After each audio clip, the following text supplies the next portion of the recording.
Apakah Anda pernah bertanya-tanya bagaimana cara para investor profesional menganalisis saham? Hari ini, kita akan membongkar rahasia analisis fundamental saham WSKT dan memberikan Anda tools yang sama yang digunakan oleh para ahli. Selamat datang di channel kami. Dalam video ini, kita akan mempelajari cara menganalisis saham WSKT menggunakan data fundamental. Baik Anda seorang pemula atau sudah berpengalaman, video ini akan memberikan wawasan berharga tentang bagaimana menilai kesehatan dan potensi investasi sebuah perusahaan. Sebelum kita mulai, penting untuk diingat bahwa video ini hanya bertujuan untuk edukasi dan hiburan tentang analisis fundamental saham. Ini bukan rekomendasi investasi. Sebelum membeli saham, pastikan Anda melakukan riset mendalam dan ingat bahwa data yang disajikan mungkin tidak selalu akurat atau terkini. Mari kita mulai dengan melihat pendapatan dan laba WSKT. Pada kuartal 2 tahun 2024, WSKT mencatat pendapatan sebesar 10 triliun 153 miliar rupiah. Namun, perusahaan mengalami kerugian bersih sebesar 4 triliun 386 miliar rupiah. Ini menunjukkan bahwa meskipun WSKT mampu menghasilkan pendapatan yang signifikan, mereka masih menghadapi tantangan dalam menghasilkan laba. Sekarang, mari kita lihat profitabilitas WSKT.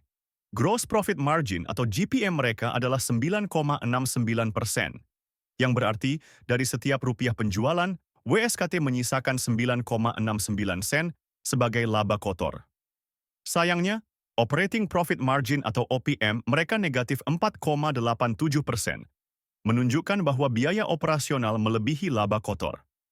Net Profit Margin atau NPM juga negatif 43,2%, yang mengindikasikan bahwa perusahaan mengalami kerugian signifikan.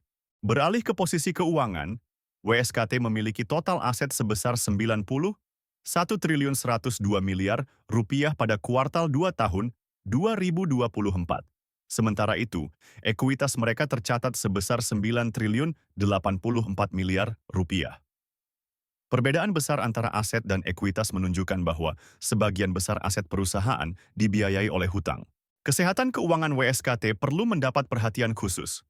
Debt to Equity Ratio atau DER mereka sangat tinggi, yaitu 17,88. Ini berarti untuk setiap 1 rupiah ekuitas, ada 17,88 rupiah hutang. Equity multiplier atau EM juga tinggi, yaitu 10,02, menunjukkan tingginya penggunaan leverage keuangan. Dalam hal manajemen perusahaan, return on equity atau ROE WSKT adalah negatif 5,45%, sementara return on assets atau ROA mereka negatif 0,54%. Kedua angka ini negatif dan cenderung memburuk dibandingkan periode sebelumnya, menunjukkan bahwa manajemen menghadapi tantangan dalam menghasilkan laba dari aset dan ekuitas yang tersedia. Sebelum kita lanjut ke valuasi, jangan lupa untuk komen "mau" jika Anda ingin mendapatkan cheat sheet investasi saham. Dalam hal valuasi, kita akan melihat PI band WSKT. PI rata-rata WSKT adalah negatif 1,79, yang tidak biasa, dan menunjukkan bahwa perusahaan sedang mengalami kerugian. PI band plus 1 standar deviasi adalah 7,45, sementara minus 1 standar deviasi adalah negatif 11,05.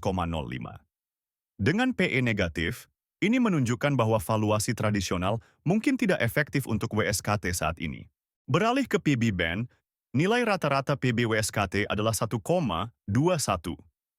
PB band plus 1 standar deviasi adalah 1,81,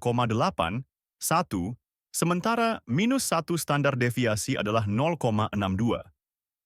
Ini memberikan gambaran tentang bagaimana pasar menilai aset bersih WSKT relatif terhadap harga sahamnya.